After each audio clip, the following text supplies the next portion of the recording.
What's going on, sports cards fans? Ray from Philly here, and this here is the first annual Football Card Hall of Fame. This is also for the Sports Card Hall of Fame Network. The link for the network is down below. Make sure you click on that link, go down and to that channel, hit like and subscribe. I want to have special thanks to Victor, the rookie card specialist, Mike, this baseball card life, and the two newest committee members running the Football Card Hall of Fame. That is Scott of Scotty Tradition and Bart of Bart's Cards. So make sure you hit the link down below to the Sports Card Hall of Fame Network. The link will be on the Sports Card Hall of Fame Network to vote. So hit the link on the Sports Card Hall of Fame Network and vote for this year's first annual Football Card Hall of Fame. Hope you guys enjoy. Thanks to everyone for contributing. Thanks to all the committee members, Bart and Scott, and Mike and Victor for helping me with this huge project. We hope you enjoy. Make sure you get out and vote. And like I always say, have fun with it. See you guys real soon. Hey, sports cards fans. This is Ray from Philly, and welcome to the Sports Card Hall of Fame Network. For the past 5 years, we've done the Baseball Card Hall of Fame. Myself, Mike, this baseball card life, and Victor, the rookie card specialist. But here, for the first time ever, this is the first annual Football Card Hall of Fame. Really looking forward to this. But we got two new commissioners that are running football, since I know nothing about football cards. And the two new commissioners are Bart of Bart's Cards and Scott of Scotty Tradition. Welcome aboard, guys, and we're really excited to get this thing rolling for the Football Card Hall of Fame. How you guys doing tonight? Hey, how's it going, Ray? I'm doing good. Scott, how you doing, man? How's it going, Ray? Good. Before we get started, why don't you guys introduce yourselves to everybody? Just give a quick 30-second description of why you collect football, what do you collect football for? Just a kind of brief synopsis description of your channels and what each of you do. Well, I'll go first. I'm Bart. YouTube channel is Bart's Cards. Been collecting what seems like forever, but I guess since probably about 1990. Okay. Always been predominantly football. I've always kind of collected baseball and basketball a little bit as we go, but football's been the primary. Heavy 49ers and heavy Hall of Fame rookie cards. I lean towards the PSA side of the house. I got about 4,500 slabs, but I got plenty of boxes of Raws just like everybody. I love it all, and I collect it all. All right. Good stuff, Bart. Again, and I'm Scotty Tradition. My name is Scott. I'm a Packers collector predominantly, but I do collect a lot of football stuff and a lot of vintage, also other sports as well. I'm on the PSA set registry. I have the second or third best all-time Packers set, I think it is at this point. I'm not sure. I haven't looked in a while. But suffice to say, I've been collecting football cards for a good long time, and just a huge fan of the game, and especially the early players and how the game those players help kind of build the game. And you're going to probably hear about some of those players as we go through the ballot tonight. So just really excited to get into this. I can't wait, guys. You guys are, to me, the two best guys on YouTube when it comes to football cards. So without further ado, we're going to bring on the ballot now so people could start voting now. It's very simple. It's run the same way how me and Mike and Vic do the Baseball Card Hall of Fame. So you guys are going to take it from here. You can talk about each card if you want and just let it roll and have fun with everybody. I'll see you guys real soon at the end of the show. Bart and Scott, you take it away on the ballot. Take care. I appreciate it, Ray. I'll give a shout out to Mike in the background for keeping us out of trouble and keeping slides going and things like that. But me and Scott are excited to present this ballot in our first annual. We've got 45 cards to show off to you today. And we look to do this every year. We're going to let 10 cards get in on the first year. And that's what we presume will be the standard increment going forward. We talked about having different amounts of cards on the ballot, but once we got past about 45, we stopped agreeing so much. And we started dabbling with cards that maybe we just didn't think that needed to be even considered for a first ballot. So 45 is a nice round number for us on this one. The ballot will be in a link below the video. You'll be able to vote for up to 10 cards just once overall per voter. And just so that you know, myself and Scotty, we will not be voting towards the cards. But we do have the caveat if somehow there's a magical tie for number 10, we'll be that tiebreaker for it. But other than that, we got 45 cards that we're excited to show you. We'll do a little back and forth describing the cards, a little bit about the sets and things like that, but we'll try not to go too long, as 45 cards could make a long video if we wanted to spew all our knowledge off at you. But let's get after it, and we'll go with card one. Just so that you know, the order of the cards is just starting from the oldest to most modern. No other particular order goes along with that. We start with 33 Sports Kings, Red Grange, the Galloping Ghost. You can't talk about football and how it started and everything else without Red Grange. Sport Kings was not a completely football set. Many of you know, especially if you're baseball fans, they had some other folks in there, the Ty Cobbs, the Babe Ruths and things, but we snuck a couple of football players in there. We're excited to have it. And Red Grange is one of those. Just love this card, everything about it and what he represents to the hobby as a whole. Scott, you got anything on him? Yeah, absolutely. Red Grange is kind of one of those players that really pushed forward the game of football after the 19 teens. And him, along with the next player we're going to talk about, Jim Thorpe, are two players really responsible for making the football popular around that time. So the Red Grange, I think, has to be on this list, and no doubt has a good chance to, be on that first ballot, along with Jim Thorpe as a first ballot Hall of Famer. But there's going to be a couple more options, as you'll see as we go. But I do really like this card, even though he's a Chicago Bear. Got to make some concessions along the way for the history of the game, right? But absolutely, we'll let a Chicago Bear sneak in there. So with card number 2, as Scotty alluded to there, to Jim Thorpe. And it's kind of neat that these two cards and the two players kind of represent both ways to come into the NFL. Red Grange, University of Illinois, big time school at the time, got all the hype and all the newspapers and everything like that. And Jim Thorpe started the other way and just bounced around from every sport and every ragtag team you could think of, whatever he could do to make a couple bucks, and digging shoes out of the trash in order to play sports and things like that. But you almost can't tell the history of sports in America without Jim Thorpe, and we're thankful to claim him as a football player, despite him doing so many other things. So absolutely beautiful card, well centered. Just love it. Can't get enough of this one. Yeah, absolutely, and for all intents and purposes, this is the Jim Thorpe and the Red Grange rookie cards here that we're talking about. And Jim Thorpe, by a lot, is considered the best athlete of at least the first half of the century. And he maybe made multi-sport athletes cool, before the Deion Sanders of the world.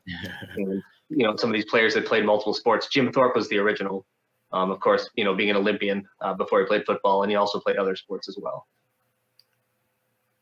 Absolutely. Let's push on to slide 3, or player 3. 35 National Chickle, great set. The first nationally issued football set, completely football set. But Newt Rockne, not necessarily to the pros. He was a Notre Dame coach, but very famous in his own right for all the exploits that Notre Dame had. So he is the one coaching card within the 35 Chickle set. But the history of football and how we built the NFL came on the back of college football, and Newt Rockne was a big part of that. So excited to have this one in the ballot as well. Yeah, if any of you guys have ever seen the movie Rudy, when Rudy's trying to redo the speech from Newt Rockne, win one for the Gipper, like that's the guy it came from, Newt Rockne. Had some very successful Notre Dame teams back in the day. So the card that definitely should be on this list. It's a very popular card amongst collectors. Absolutely. So popular, some 90 years later, we still put Notre Dame on nationally televised football, no matter how good their team is, right? I agree. All right, up for number 4. This is the kind of the holy grail football card, if there is one. We've got the Babe Ruths that we hunt out in baseball, and football's got Bronco Nagurski. Just all around, all American, all pro. You name it, both sides of the ball. Bronco Nagurski represented everything hard-nosed and tough and fast and strong about football, and he really helped take it to another level. It does help play for the Chicago Bears as well. That was one of the big first teams there, and so they were a mainstay in making NFL strong and pro football strong, and he was the centerpiece of that. Yeah, he was an absolute tank at the time. I think there's a player who played on defense against him back in that time, and said the only way to stop Bronco-Nagurski is to actually shoot him walking out of the locker room, because nobody's going to stop him on the field. He just was a tough-nosed player. I believe he's from Canada, Ontario, Canada. And just, I mean, the card itself is a short print, so very tough condition-wise as well. And just love the great Art Deco style of the 35 Chickle set. It's just a beautiful set. All right, on to number 5. We move on to the 48 Leafs. We had a big gap in football set issues after 35, and so 48 is the next set that comes along. But there were black and white photos, and then they were filled in with color later. So there's lots of variations, but they highlight a whole host of different rookies, Hall of Fame rookies, and you'll see a couple of them here. But Sid Luckman, another one, and we got a lot of Chicago Bears coming in here, Scotty. Yeah, the 30s and the 40s were, very Bears centric, of course. Absolutely, and not as many teams around, so that helps the cause for sure. But Sid Luckman, quarterback leading the Chicago Bears and a lot of winning teams, brought the forward pass to the mainstay with some of his successes. So definitely had to give a tip of the cap and put him on the ballot here. Yep, Sid Luckman. You could call this a very quarterback centric set. I mean, you have the Sid Luckman, and then we'll talk about Bobby Lane coming up next as well, and Sammy Baugh. Those are all big time quarterbacks all time. And then, of course, the Chuck Bednarik I'll mention as well, which will come up here in the next couple slides. Just a great set. It's a colorful set. I think a lot of collectors like that for that reason, as opposed to the 48 Bowman, which is a little more black and white. It's a cool set in its own right, but these are a lot more flashy and have a lot of collectability, in my opinion. Absolutely. And 48 Leafs do transcend the hobby pretty well as well, because there's boxing 48 Leaf, there's baseball 48 Leaf, and so you can recognize the football pretty quickly. We'll move on to the next one, number 6 here. As alluded to, Bobby the Blonde Bomber Lane. I just picked this card up for my personal collection in the last week or so pretty excited about this one. And I'll take an opportunity to mention, as you can see on the top of the back of this card, Bobby is spelt differently than it's on the front. A lot of random errors like that in 48 Leaf. They went and corrected a lot of them later. Some of them they inserted the nicknames like Blonde Bomber. But some cards, that player will have their nickname, and then the later issue of that card, they'll not have their nickname. So some interesting little nuances for the issues, but as Scotty said, just wonderfully colored cards as well. I like the art of it itself. I just like displaying 48 Leafs, as many as I can get my hands on almost. But the Blonde Bomber here, another Chicago Bear at the time, and a Texas Longhorn a favorite as well, but moved on to the Lions as well, and just a great all-around career. Yeah, you're going to see a lot of interesting color variations in the backgrounds of these cards, and slight color variations and variations in the numbers and the color of the football and different things like that. So you're right. There's a lot of variety with these cards. And card stock. There's a kind of a toned out light tan card stock, and then there's that bright white that you see, and they're very different. Right. All right, on to number 7. The Slingin' Sammy Baugh. Redskins great from the 30s. Another huge part of the forward pass.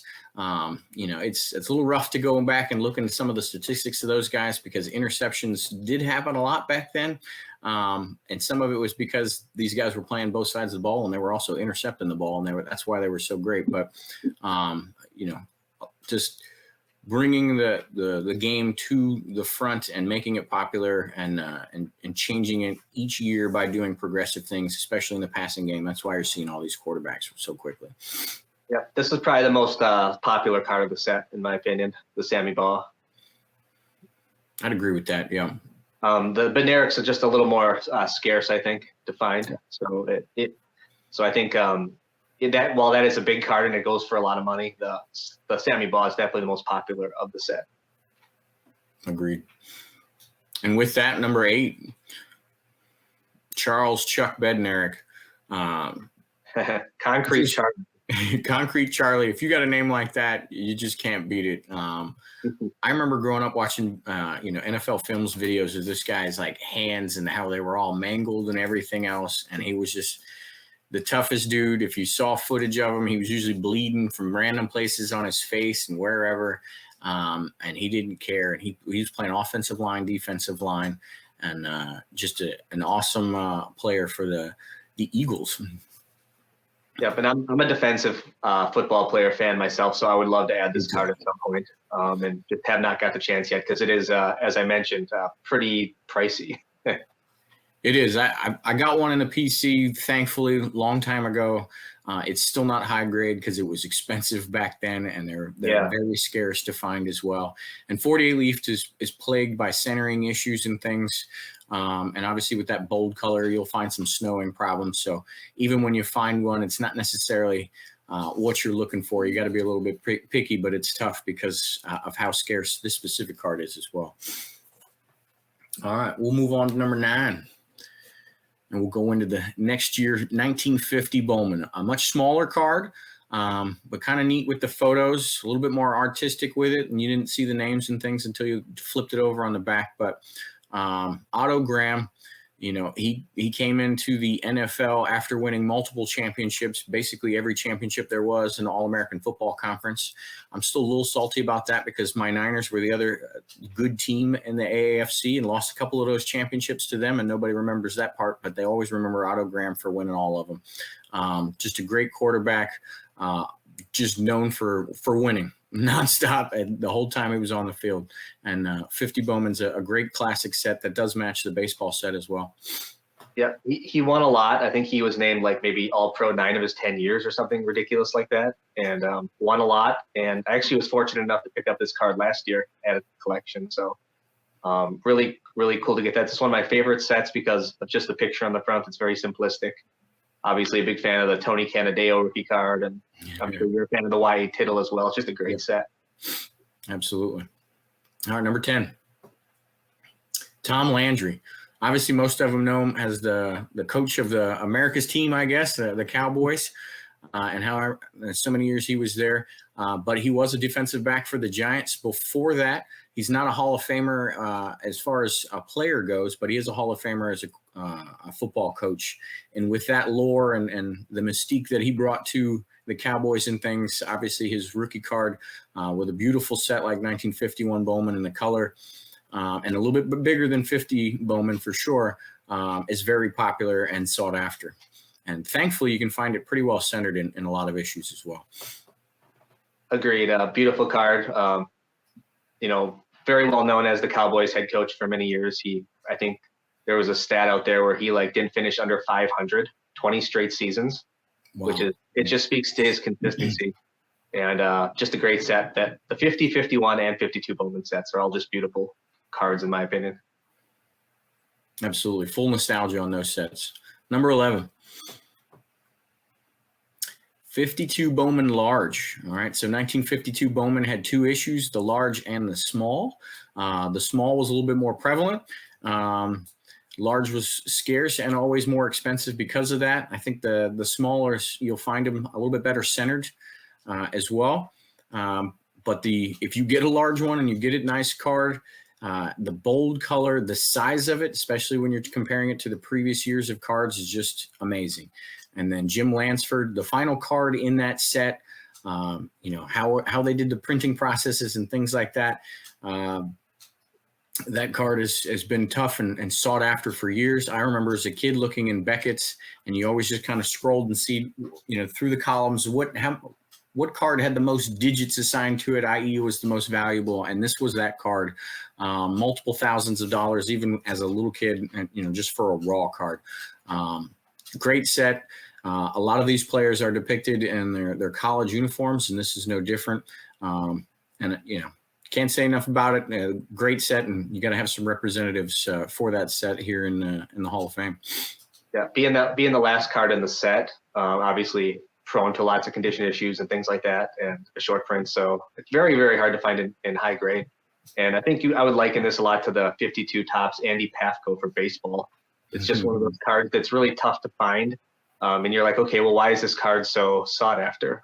And, you know, there's a reason for it. It's just where it was on the sheet. It's the fact that it's a short print and you can't find it in good condition. So that's what makes the Jim Lansford very sought after for collectors. Absolutely. Number 12, another 52.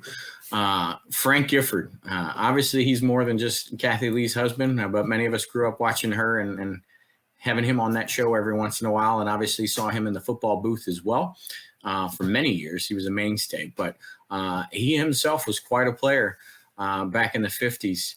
And, the pose and the picture on this alone just screams classic football. You got the teeth Beautiful. out, no face mask, the colored, helmet as opposed to just that plain brown one. It just pops all the way around. You can't beat it. And he was a Giants guy, so that always helps as well, right? That helps when your hobby, when you're playing in New York. It helps the collectability of certain cards for sure. And, Frank Gifford, I think I had read a stat that he had won all pro at like 3 different positions, or made the Pro Bowl at 3 different positions. So it just kind of shows you how good of an all-around player he was. And just another great example of a 52 Bowman card. Absolutely. It's tough. We forget somehow, sometimes how good these guys were and how diverse of athletes they were when they played. Number 13. Another classic, Jim Thorpe. Love this set as a whole, 1955 Topps All-American. 100 cards, great set. But if there was anything left wanting from his 33 Sport Kings, it was just maybe seeing more of them. And so the 55 Topps All-American provides that. The classic, Indian head with the feathers there for Carlisle. Just a great card representing a beautiful colored set. And then kind of an anomaly. There are a fair number of vertical cards in 55 All-American, but not a ton and not too many of the big names. And so this one stands at the front for that set as well. Agreed. We talked about Jim Thorpe a lot for the 33 card, but some people consider this his most sought after card too. And it's just a beautiful example. The colors and the team logos are what really stand out to me for these 55 Topps All-American cards. And I mean, just a great example of a card. Yeah, I would say it's more sought after because it's actually somewhat attainable, right? That 33 comes up pretty rare and is a little bit higher priced, right? So you can get yourself your hands on one of these a little bit more easily. And so, yeah, I would be chasing this one too. Thankfully, I've got one. I know you have one as well. Great cards. Got to have one in the collection if you're a football guy, right? Absolutely. All right, number 14. And like I said, a lot of the 55 All-Americans are horizontal, and Don Hudson leads the way. Just the best wide receiver for the first however many years of football until, Largent probably dabbled with him just on some statistics, but until Rice was a mainstay, probably 10 years or so into his career, Don Hudson was everything and all of that, had all of the stats by a mile over everybody, and really helped change the game, because not only was the game about quarterbacks and just big, heavy guys, there were guys that could sprint out on the sidelines and catch a lot of balls too and score a lot of touchdowns. He scored way more touchdowns than anybody of his era by far. Absolutely. I think at the time people were unsure of him because he was kind of a tall, lanky guy. But man, he was fast and he could play. Obviously, I think Jerry Rice, from a statistical standpoint, is the best receiver of all time, obviously.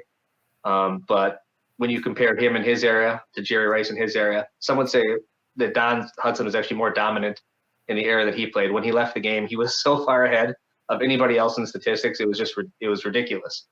So just a great card. You got the little bit of the Alabama Crimson Tide wave there from his college team, and just a great card, of course.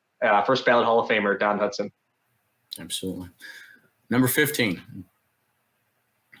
All right, and we got a little homage back to the college game here, but an all-time classic. And if you saw the back of Newt Rockney's 35 Chickle card, it made mention of the Four Horsemen, and here they are. They got their own card in 1955. And kind of just the lone anomaly card within the 1955 Topps All-American set as well. But if you're of that era or familiar with that era, these folks were not strangers and represented absolute success in the college game, and a pretty iconic card. So we had to give a tip of the cap, put this one on the ballot. Yeah, a great depiction of the Notre Dame backfield at the time, and they won a lot of games with those four in the backfield. And just another, beautiful example. These 55 Topps All-Americans are super colorful and present a great story about the player. And they're certainly not cheap either. These are definitely sought after in the hobby. This one for sure. Exactly. All right, number 16. 57 Topps. A beautiful all horizontal set depicting kind of a profile pic on one side and an action photo on the other. Lots of Hall of Famers in this set, which is nice. That always helps, build up the excitement for a set and everything. But, the guys themselves would have carried it probably a little bit too. And Johnny Unitas is one of those guys. Just the clean crew cut, always smiling, always positive guy. He was kind of the face of football for a while, and just represented a whole lot of success, and obviously did very well as a quarterback for the Baltimore Colts, and just a great all-around card. Yeah, I mean, the 57 set, again, very nice and colorful. They are horizontal cards, but it presents an opportunity to show the action shot and then the facial shot as well, which is kind of neat. And yeah, Unitas was, Mr. All-America quarterback back in the 50s and 60s to watch. So great card and probably a decent chance to get on that first ballot this year. Absolutely. 17. Bart Starr. I won't say much. I'll let Scotty take this one, but another beautiful card, very, sought after. And when it finds people's PCs, they don't come back out. So I still haven't added one of these to my collection, but I'm looking forward to it. Scotty, what you got? I mean, yeah, Bart Starr obviously was the Packers quarterback of the 50s and 60s and kind of was Vince Lombardi's right-hand man, his captain on the field. And I think when they had lost to the Pittsburgh Eagles in 1960 in the championship game, and Lombardi had said at the time that they'll never lose another game in the postseason, and they never did while he was coach. And Bart Starr exemplified him on the field as the coach. And what's interesting about the Bart Starr rookie card is there's only about half of them graded compared to the Johnny Unitas. So I think that's because Johnny Unitas was a double print in that set. So just some kind of a unique thing here. And again, Starr along with Unitas, these are, top 10, top 20 football cards of all time, in my opinion, and probably another decent shot to get on that first ballot as well right here. For sure. And, it's a shame we didn't have Super Bowls back then because I think we forgot about all those NFL championships for the years. But while Bart Starr is a Hall of Famer and people give him love, he doesn't get the credit that he deserves based on all the NFL championships that they brought home there at Green Bay in his tenure. Number 18, another Packer. Bart Starr didn't do it alone. He did some awesome things, but he had a heck of a team and a whole lot of Hall of Famers. And he had another great one that shares a 57 rookie with him in Paul Hornung. Scotty, what you got on him? Yeah, well, he was the first overall pick in the draft out of Notre Dame, actually, nicknamed the Golden Boy. And he held some interesting records. Most points in a game I believe it was most points in a season. I think he was 176 in the season. That stood until 06 when LaDainian Tomlinson broke that record. But just kind of a unique stat from Hornung. He did it all. He was a kicker. He could catch the ball. He could run the ball. Just a great all-around athlete and football player. Mm-hmm. And as you call him, the Golden Boy, they literally gave him a golden face on the card, right? He does look like. Number 19, Jim Brown. Man. Love this card. It carries the 58 set because there's a lot of cards in the 58 set that aren't that appealing, but this one with the beautiful contrast of his background and him running and then just what he represented for football, 10 monster outstanding seasons, just crushing everybody that tried to get into the way.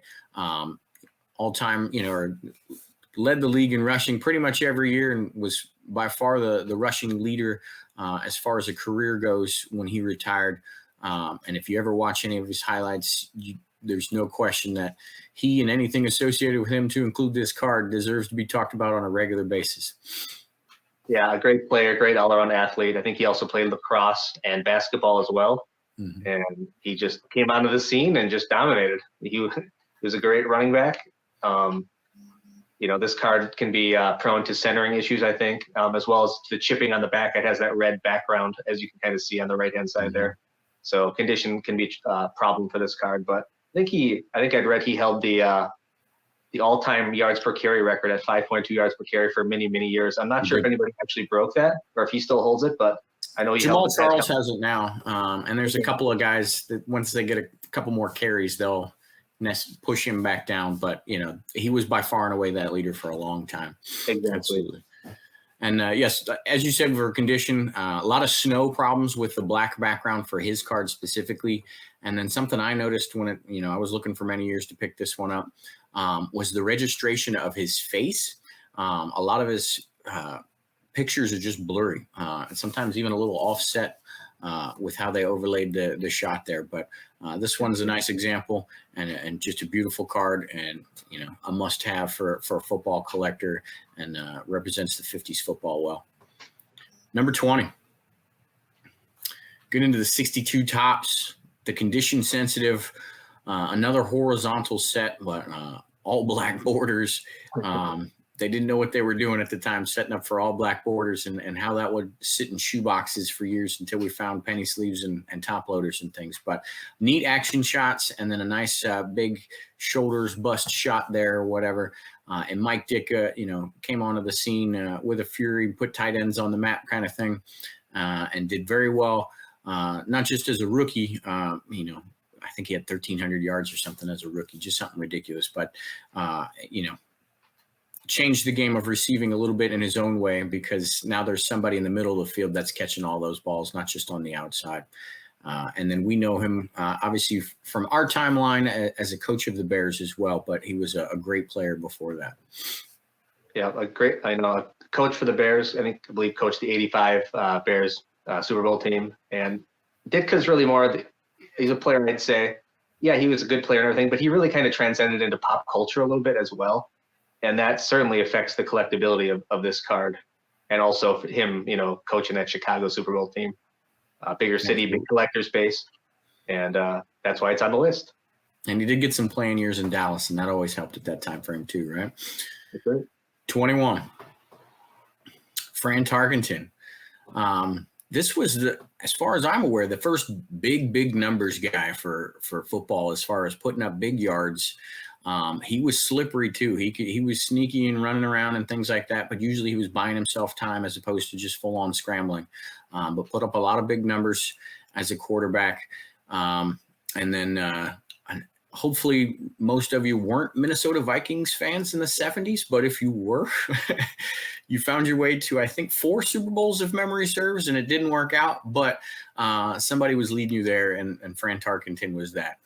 And just great player, great looking card, and well represented in 62. Yeah, perhaps a little unheralded just because he didn't win any of those Super Bowls, but he put up some really great numbers for the time and did everything but win Super Bowls around that time. So great card from a very tough set that's riddled with all kinds of chipping issues, being the black borders, of course. Yeah. 22. 63 Fleer, Len Dawson. Some AFL guys made it on the list, which is nice. They often also get forgot about as well because they merged into the NFL later. But a couple of those guys were still, their star power transcended the AFL into football as a whole. And Len Dawson is one of those folks. I remember I grew up seeing pictures of him sitting at halftime smoking a cigarette, on the bench. But, he won a couple of championships, I believe, in the AFL, put the Chiefs on the map. It was a good number of years after he left before they won anything again. But great quarterback and a great iconic set in 63 Fleer. Yeah, the AFL was definitely a big part of, pro football as well. So it's good to get a couple of those guys on there. And, yeah, I think you're thinking of that photo with Len Dawson smoking the cigarette or the cigarette and with a bottle of Fresca next to him. And I think that's just pretty funny for the time. And Len Dawson, as well as the next guy we're going to talk about, Lance Allworth, another great AFL player as well. It was just important to get a couple of these players on this countdown, I think. Sure. 23. As mentioned, Lance Allworth, a great receiver. And, kind of in the mold of a little bit of a Don Hudson, didn't put up those numbers, didn't play for those winning type of teams. But, somebody as fast and elusive like that, and a great player in the AFL,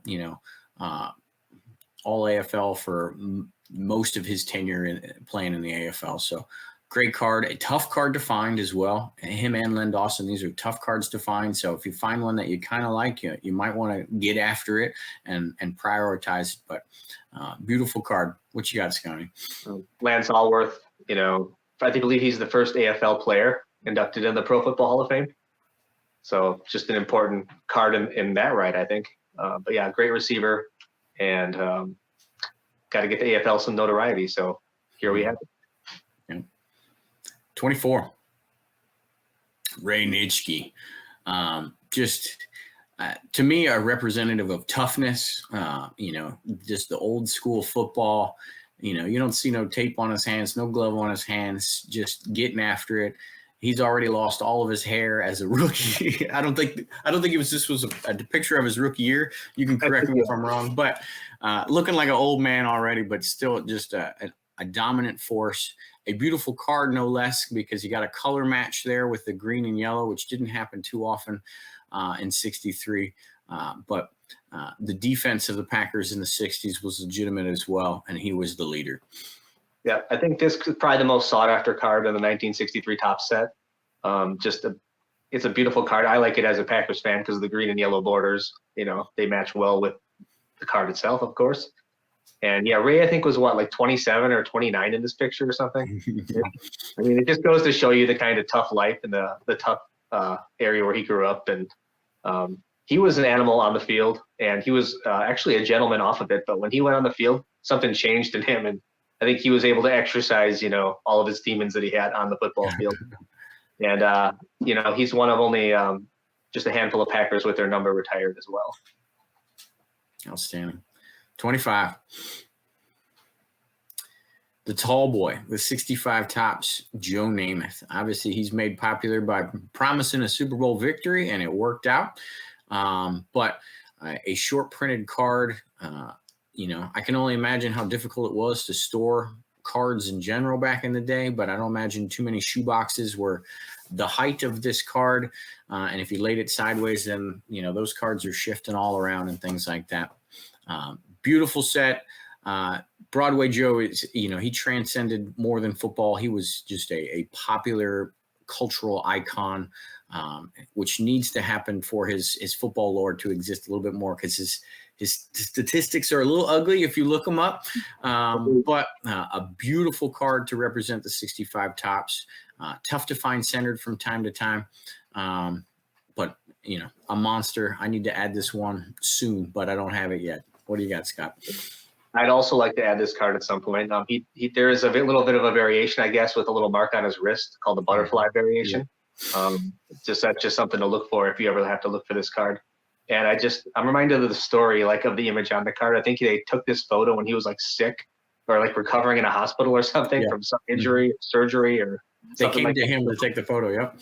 Yeah. So he looks a little maybe distraught in the picture, but it is a piece of Americana and art. And I think the fact, even just you have that big New York up there, I think that just is very appealing to a lot of, New York collectors, and Absolutely. They hold a huge part of the hobby collecting base.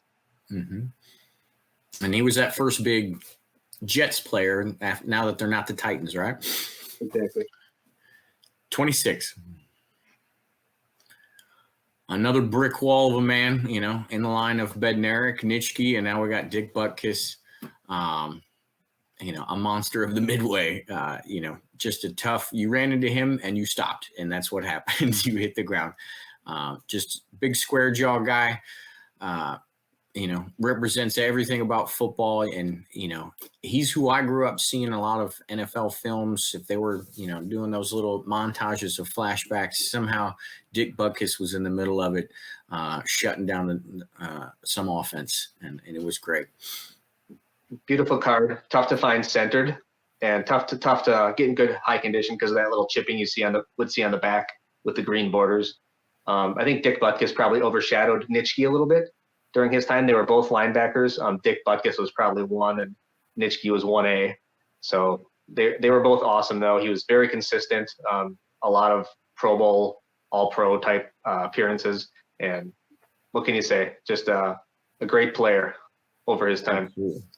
And maybe something to mention, 65 tops is just AFL players. And in that time frame, Philadelphia was for the NFL. So you'll see 64 through 67 Philadelphia is on the NFL side, and tops was over on the AFL side during that time period. 27. Another Bear, Gale Sayers, very short tenure in the NFL, but he took the NFL by storm, returning kicks, catching passes, running the football,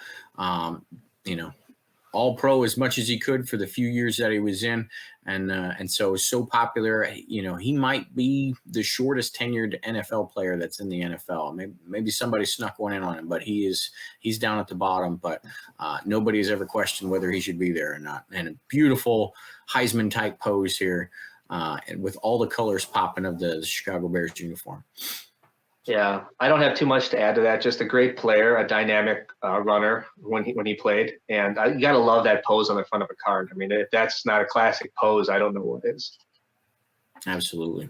28. OJ, run 1970 tops. Kind of a neat set, a little bit change up from what they had been doing, and they were getting creative with tops over those couple of years, late 60s and into the 70s, and so this was kind of that new evolution.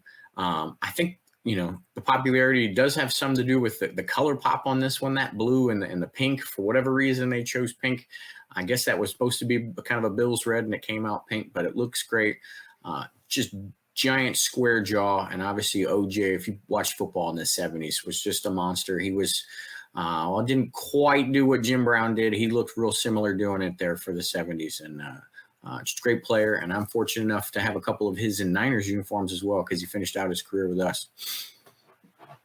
Yeah, he was the guy in the 70s as a running back, and there are some pop culture things with him as well, for better or worse.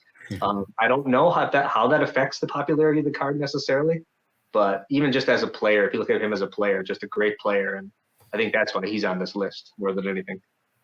Absolutely. I think the card is pretty popular. Just we don't share it on social media quite as much after we purchase it, right? But it's a necessary card in the collection for sure. And he was breaking lots of records doing 14 game seasons instead of the much longer seasons now.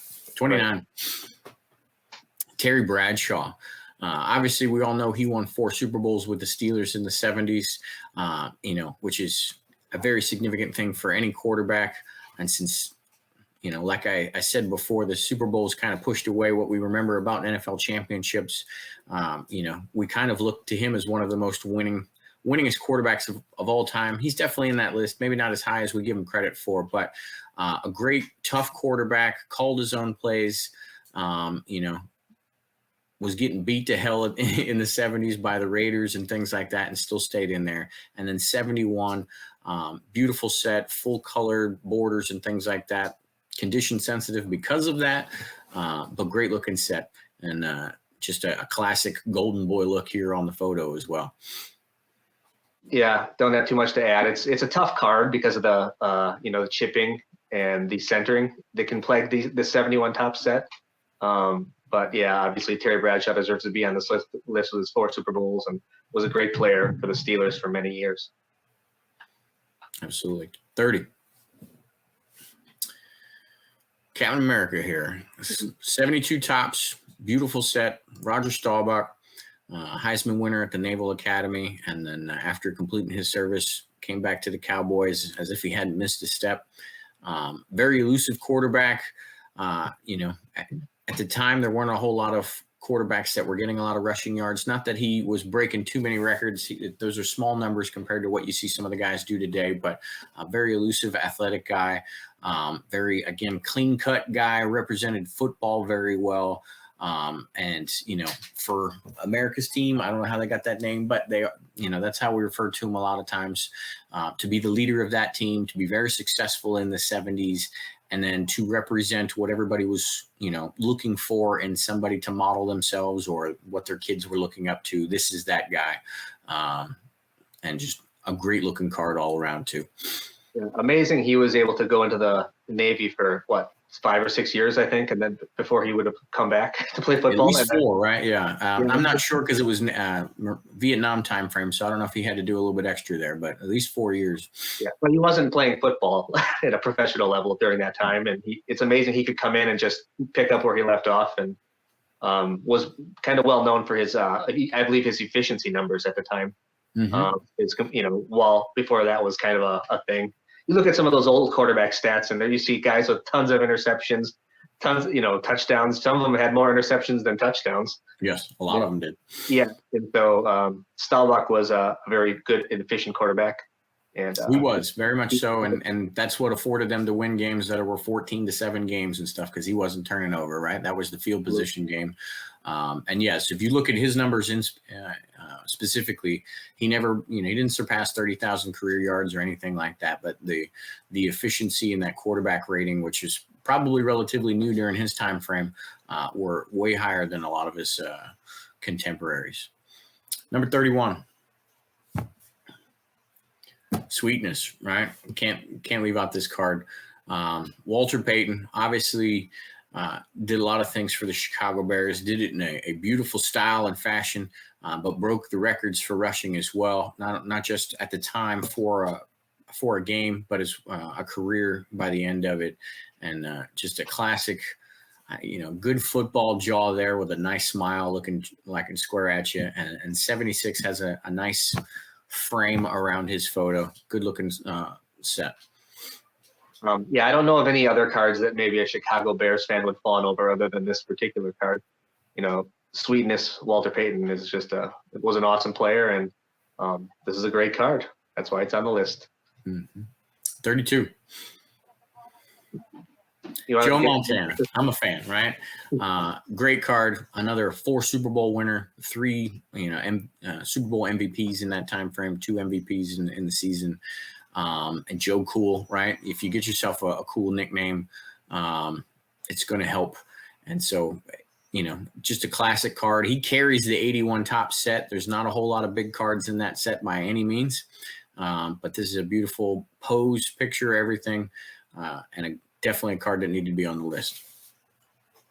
Agreed. 33. Lawrence Taylor. Man, I loved watching this guy play football. He was just a bad dude. Love these defensive guys. Came into the league, I think Defensive Player of the Year and Rookie of the Year in the same year. Just getting the sacks. He even had a pick 6, I think, that went for about 81 yards or something like that in his rookie year. And when you lined up on offense, you were looking to see where this guy was, and you were hoping 2 guys that were really large were going to block him in hopes for the best. Just a bad dude, all pro everything, one of the top tier defenders of all time football, if not the one. Yeah.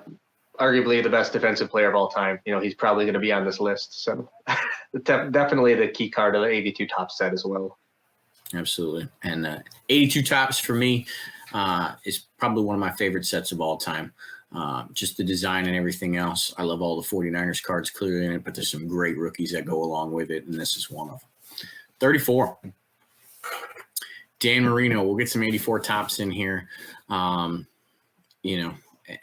Took passing game to another level, right? And I can't speak for the guys that are older than me, or before my time, but this was, as far as I know, the first big arm guy.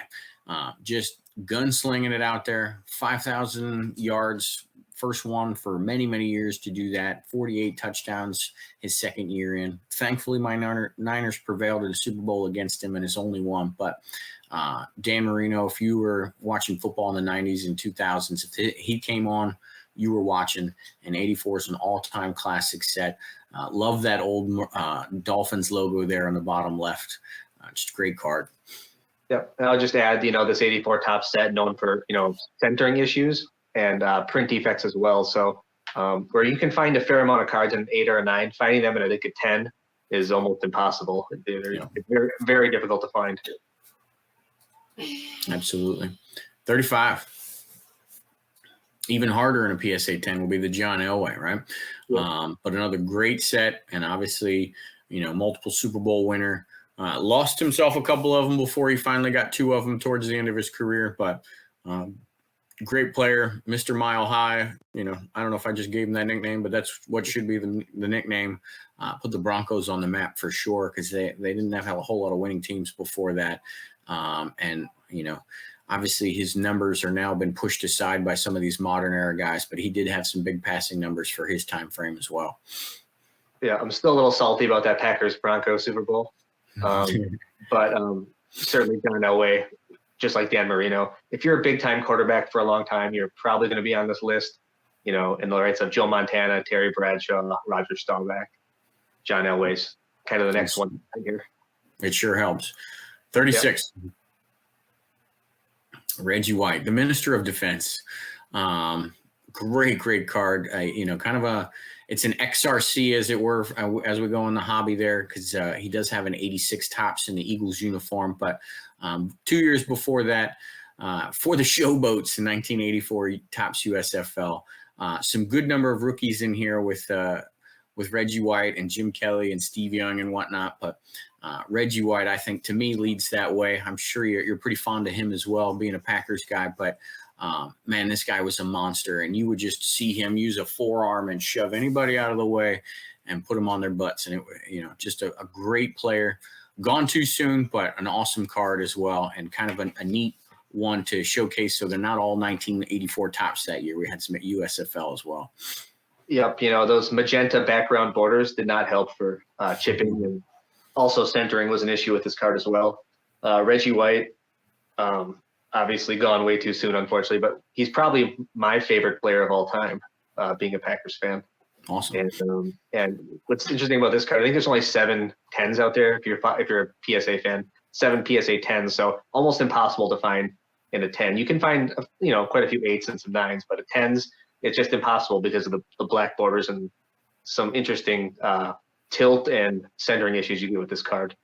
Right, and they didn't come in those regular packs, right? They came in that little box and kind of jostled around and stuff. So you got to buy a complete set and hope that sucker's perfectly in the middle, getting protected by all the other cards, right?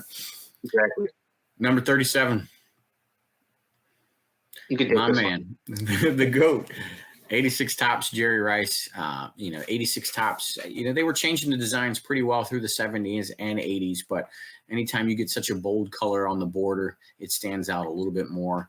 A great set, but Rice, kind of reinvented what receivers we had on the map, right? We had Hudson, we had some Allworth, but there was a lull where you have Largent was the big guy, but Largent wasn't an after the catch or necessarily a deep down the field guy. He just caught absolutely everything that was thrown to him, and Rice threw that whole mix of it in there, and then kind of was unexpected as well. Not necessarily the highest draft pick, still made it into the first round, but from a historically black college, and so didn't know where he was coming from, and proceeded to break absolutely every record there was, and just played for forever. So my all-time favorite, my first game I remember seeing was him winning the Super Bowl MVP in Super Bowl 23, and I have a ridiculously large PC of just this guy. I would agree with everything you said, and obviously statistically the best wide receiver the game has ever seen. The consistency over the period of time, it's just unmatched, really. And then the card is tough itself with the green borders and chipping and centering, and his demand for collectors combined with that kind of a tough, it's kind of tough to get this card in high grade. That those high grade cards are fairly pricey. Right. And some alignment issues as well. So you see those black lines around the yellow, and you can see them shifted a lot of times in the cards as well. 38. Barry Sanders, my favorite guy to watch. I just was showing highlights to my 6-year-old yesterday about Barry Sanders and watching him just juke people out and spin them around and stuff. 89 score, kind of, as at the front end of a little bit of a hobby explosion, especially in football. Baseball started a little bit earlier, spreading out different sets and stuff, but we didn't have multiple sets until 89 score came along, and 89, we had some spread there.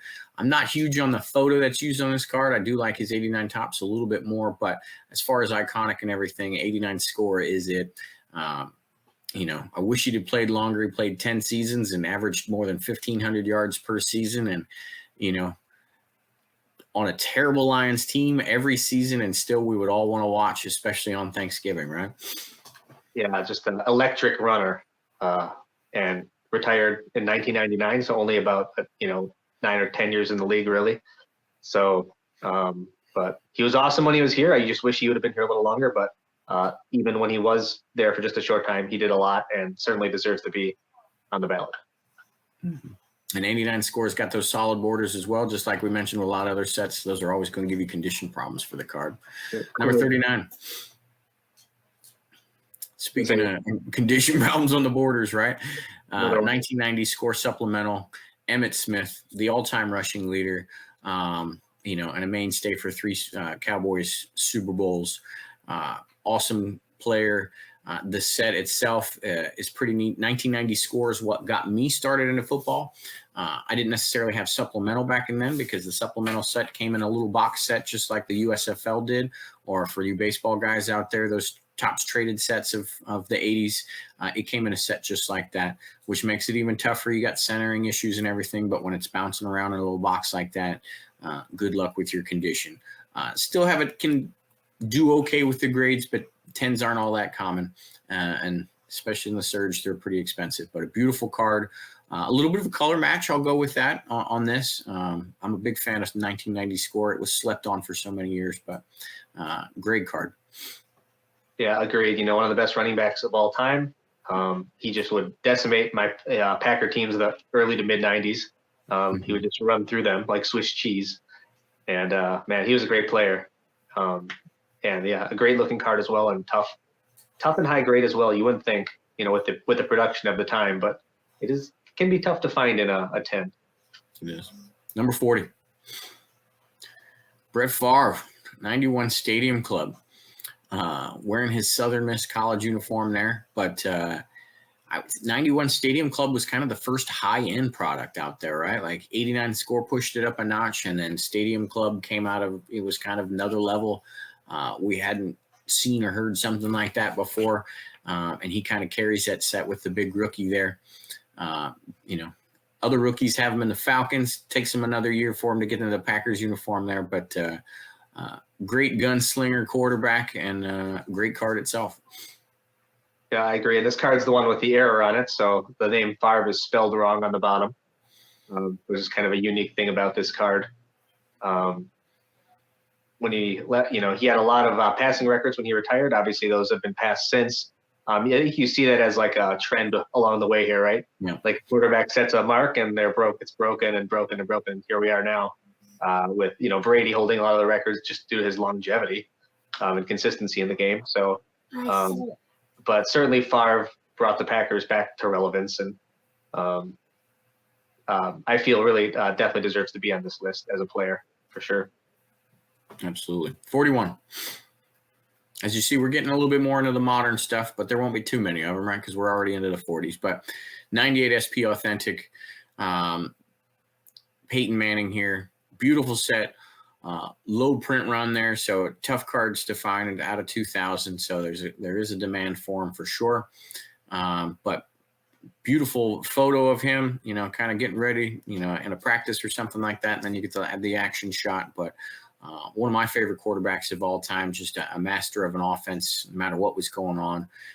Always playing back and forth chess games with the defense. I enjoyed watching him on a regular basis, put up lots of big numbers, won lots of games. Would have won a lot more if Tom Brady wasn't there. We'll see him here shortly, but great card. Yeah, this is one of my favorite sets. I really like the 98 SP Authentic set.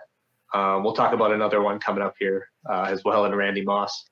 But just a really cool set. It's very tough condition-wise due to chipping on the borders, and they're all numbered out of 2000. So tough to find in good condition, and they have a scarcity built in already. Yeah. All right, next up, 42. Randy Moss. All right, we talked about the set a little bit, but Randy Moss, arguably the most talented receiver out there, right? I'm, as a Jerry Rice guy, I'm thankful that he didn't play nearly as long as Jerry Rice did because he's putting up crazy numbers. Did end up breaking Rice's record for touchdowns and receiving in a season with 23. Rice had 22 and a strike short in 12-game season, so I still keep that one. But just phenomenal guy. And, he put up stat lines, the all-time crazy stat line of 3 catches, 163 yards, and 3 touchdowns in that, I believe it was a Thanksgiving game. But, you could just throw that ball deep, and he was going to find it, and you got mossed, right? And we got to have a player like that get represented here. And then when he has a rookie card in an all-time classic set like this, it just makes for a good match, right?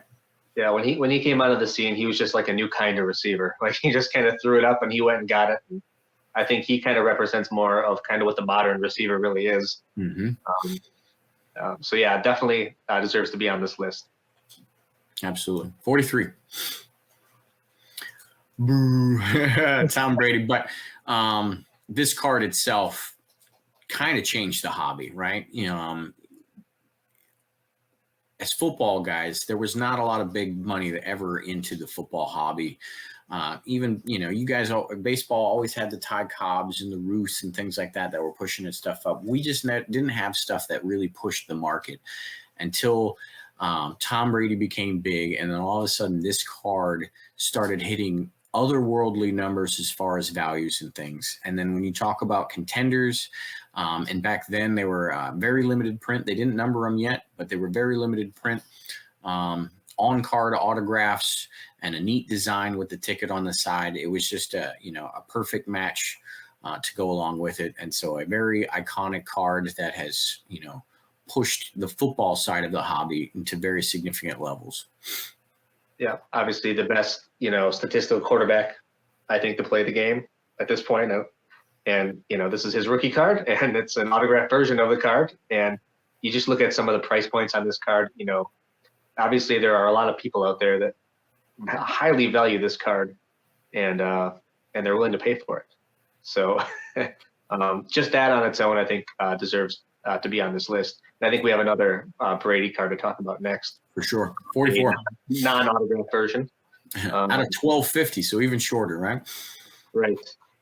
This is going to be the card that's part of all the big set registries, and the PSA set registry does play a pretty big role in the value of some of these cards, rookie cards that we have on the list. So the hobby has kind of determined that this is the card, and I actually like the SP Authentic cards. I think they're super clean looking.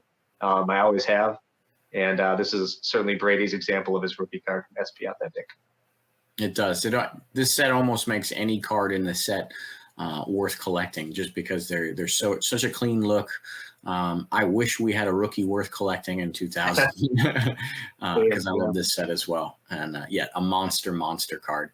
And Tom Brady has done so much in the game and won so much and broken so many records that he's got 2 in the top 45. And, I can't say nothing about it. He earned him. So agreed. We'll move on to the last one, 45.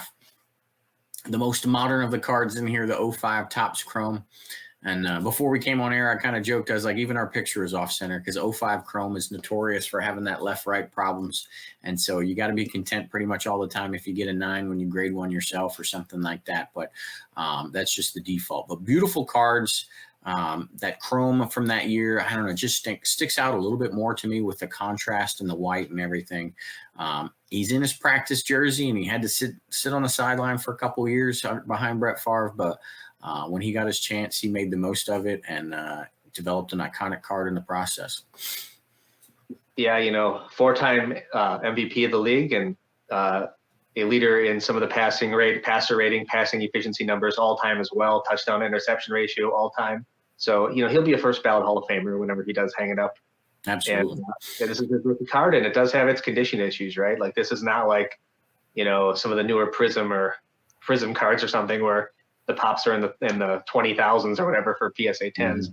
I think there's only like 200 PSA 10s of this card out there, or 250, something like that.